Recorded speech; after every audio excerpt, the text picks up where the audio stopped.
அனைவருக்கும் வணக்கம். இந்த பதிவில் ஆடி செவ்வாய் அன்று முருகனுடைய வழிபாடு, வராகி அன்னை வழிபாடு ப்ளஸ் செவ்வாய்க்கிழமை அன்று பார்த்திங்கன்னா 3ஆம் பிறை சந்திர தரிசனம். இந்த நாளன்று நாம் எவ்வாறு வழிபாடு செய்ய வேண்டும், கடன் பிரச்சனை அடைவதற்காக, வருமானம் பெருகுவதற்காக எந்த பரிகாரம் செய்ய வேண்டும் அப்படிங்கிறத பார்க்கலாம். ஆடி செவ்வாய் மிகவும் உகந்த நாள், அம்பாளுக்கும் உகந்த நாள் மற்றும் முருகனுக்கும் உரிய நாள். முருகனுக்கு நீங்கள் வெற்றிலை தீபம் ஏற்றி வைத்து வழிபாடு செய்வது ரொம்ப விசேஷமான பலன்களை கொடுக்கும். அதாவது சொந்த வீடு வாங்க வேண்டும் அப்படி இருப்பவர்கள் வெற்றிலை காம்பு தீபம் ஏற்றி வைத்து வழிபாடு செய்யலாம். 6 வெற்றிலை எடுத்துக்கோங்க. அதை வட்டமாக வைத்துட்டு மஞ்சள் குங்குமம் பொட்டு சந்தனம்லாம் வைத்துட்டு அந்த வெற்றிலை காம்பு இருக்குது பார்த்திங்களா, அதை கிள்ளிட்டு ஒரே ஒரு அகல் விளக்கோ அல்லது 6 அகல் விளக்கோ நீங்கள் ஏற்றலாம். 1 அகல் விளக்கும் ஏற்றலாம், 6 அகல் விளக்கு ஒவ்வொரு வெற்றிலைக்கு மேலேயும் ஏற்றலாம். அப்படி இல்லை என்றால் வட்டமாக வைத்து நடுவில் ஒரு அகல் விளக்கு வைத்து 6 வெற்றிலை காம்பு எடுத்து அந்த எண்ணெய்க்குள்ளே போட்டுருங்க. அதாவது நல்லெண்ணெய்யோ அல்லது நெய் ஊற்றி நீங்கள் தீபம் ஏற்றினீங்க அப்படின்னா உள்ளே போட்டுருங்க. போட்டு நீங்கள் தீபம் ஏற்றி வைங்க. அந்த எண்ணெய்க்குள்ளே ப்ளஸ் ஒரு 5 ரூபாய் நாணயம் போட்டு நீங்கள் சொந்த வீடு வாங்க வேண்டும் அப்படிங்கிறத வேண்டி நீங்கள் முருகனுக்கு வழிபாடு செஞ்சீங்க அப்படின்னா நிச்சயமாக சொந்த வீடு அமையும்.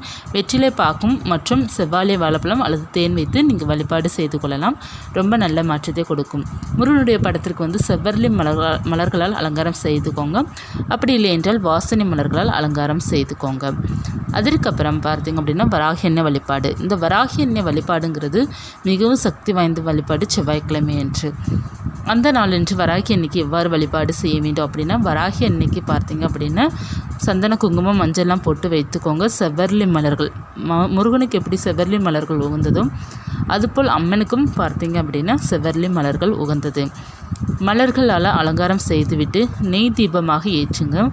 எப்படி ஏற்ற வேண்டும் அப்படின்னா, கடன் பிரச்சனை இருப்பவர்கள் துவரம்பருப்பு இருக்குது பார்த்திங்களா, துவரம்பருப்பில் தீபம் ஏற்றி வைத்து வழிபாடு செய்யுங்க. ஒரு கிண்ணம் அல்லது நீங்கள் ஒரு தட்டு எடுத்துக்கோங்க. அதில் துவரம்பருப்பு பரப்பிட்டு அதற்கு மேலே ஒரு அகல் விளக்கு வைத்து அதில் நெய் தீபமாக ஏற்றிக்கோங்க அல்லது நல்லெண்ணெய் தீபமாக ஏற்றிக்கோங்க. அந்த எண்ணெயில் ஒரு சிட்டிகை போல் சுக்கு பொடி போட்டு தீபம் ஏற்றி வைத்து வழிபாடு செய்து பாருங்கள். அம்மனுடைய அனுகிரகம் பரிபூர்ணமாக கிடைக்கும். மற்றும் நீங்கள் எலுமிச்சை பழம் ஒன்று வாங்கிக்கோங்க. வாங்கிட்டு மஞ்சள் குங்குமம் போட்டு வைத்து அது வராகிமன் பாதத்தில் வச்சுருங்க. இருக்கிற பிரச்சனை, கடன் பிரச்சனை, அனைத்து பிரச்சனைகளுக்கும் ஒரு நல்ல தீர்வு கிடைக்கும் சீக்கிரமாகவே. அந்த எலுமிச்சை பழம் காய்ந்த பிறகு நீங்கள் ஓடும் தண்ணீரில் விற்றலாம். இது நம்பிக்கையுடன் செய்து பாருங்கள். அம்மனுடைய அனுகிரகம் பரிபூர்ணமாக உங்களுக்கும் உங்கள் இல்லத்திற்கும் கிடைக்கும். ஆடி செவ்வாய் நாளே அம்மனுக்கு உரிய மாதம். இந்த நாளன்று பக்கத்தில் ஆலயம் போயிட்டு நீங்கள் வழிபாடு செய்வது ரொம்ப விசேஷமான பலன்களை கொடுக்கும். மற்றும் ஆடி செவ்வாய் 3ஆம் பிறை சந்திர தரிசனம் வருகின்றது. இந்த சந்திர தரிசனத்தன்று நம்ம பணம் பெருகுவதற்காக வழிபாடு செய்யலாம். ஏன்னா நமக்கு 3ஆம் பிறை அப்படிங்கிறது வளர்ந்து கொண்டே இருக்கின்றதுனால் அந்த நாளன்று நீங்கள் வைக்கிற வேண்டுதல் ஒவ்வொன்றுமே உங்களுக்கு நிறைவேறும். சந்திர தரிசனம் எப்படி காண வேண்டும் அப்படி என்றால், நீங்கள் மொட்டை மாடிக்கு போயிட்டு கொஞ்சம் பச்சரிசி, கொஞ்சம் துவரம்பருப்பு, ஒரு சுக்கு கையில் வச்சுக்கோங்க. வைத்துட்டு ஒரு 101 ரூபா வச்சுக்கோங்க. அல்லது 51 ரூபா அல்லது 11 ரூபா அல்லது வெறுமன 1 ரூபா கூட நீங்கள் வைக்கலாம். வைத்துட்டு நீங்கள் சந்திர மௌலீஸ்வராய நமக அப்படிங்கிற மந்திரத்தை நீங்கள் சொல்லிவிட்டு கடன் பிரச்சனை தீர வேண்டும் அப்படிங்கிறத மனசில் நினச்சிட்டு பணம் பெருக வேண்டும் அப்படிங்கிறத சந்திரன்கிட்ட கேட்டுட்டு அவரை நமஸ்காரம் செய்துவிட்டு நீங்கள் வரணும். இப்போ தீபம் ஏற்றி வைத்து வழிபாடு செய்கிறீங்க அப்படின்னா அவருக்கு ஆரத்தி காமிச்சு நீங்கள் வழிபாடு செய்வது ரொம்ப நல்லது.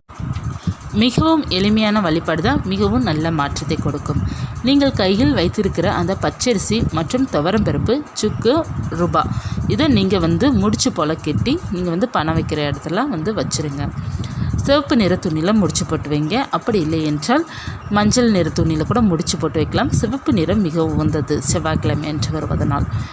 நல்ல மாற்றத்தை கொடுக்கக்கூடிய இந்த அற்புதமான பரிகாரத்தை செய்து பாருங்கள். மென்மேலும் வாழ்க்கை முன்னேற்றம் காண முடியும் நிச்சயமாக. மற்றும் நம்ம இது எந்த நேரத்தில் செய்ய வேண்டும் அப்படின்னா, செவ்வாய்க்கிழமை மாலை 6:30 இரவு 8:30 அல்லது 8 மணிக்குள்ளே செய்வது மிகவும் விசேஷமானதாக இருக்கும். இல்லை என்றால் நேரம் இல்லை, வேலைக்கு போயிட்டு வர்றதுக்கு கொஞ்சம் லேட் ஆகும் அப்படின்னா தூங்க போகிறதுக்கு முன்னாடி இந்த பரிகாரம் மட்டும் செய்துக்கோங்க. அதாவது எங்கே வைத்து செய்ய வேண்டும் அப்படின்னா, மொட்டை மாடியில் வைத்தோ அல்லது வெளியில் வைத்தோ சந்திரனை பார்த்து கும்பிட்டு விட்டு நீங்கள் இந்த பரிகாரம் செய்யலாம்.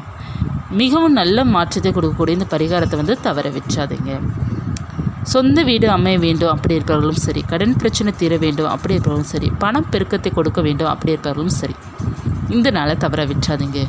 இந்த நாள் உங்களுக்கு பெருகிற நாள். எது தொட்டாலும் உங்களுக்கு பெருகும். மிகவும் அற்புதமான நாள்.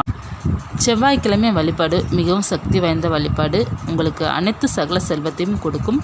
தீராத பிரச்சனையும் தீர்த்து வைக்கும். கிரக தோஷங்கள் அனைத்து விலக்கி வைக்கும். மிகவும் அற்புதமான இந்த பயனுள்ள பதிவை பார்த்து நீங்களும் உங்களால் முடிந்த அளவுக்கு உபயோகப்படுத்திக்கோங்க. இந்த பதிவு உங்களுக்கு உபயோகமாக இருக்கும்னு நினைக்கிறேன். இருந்துச்சுன்னா லைக் பண்ணிக்கோங்க. இது போன்ற தகவல் தெரிந்து கொள்ளணும் அப்படின்னா சேனலை சப்ஸ்கிரைப் பண்ணி வச்சுக்கோங்க. மீண்டும் ஒரு தகவலை சந்திக்கிறேன். நன்றி.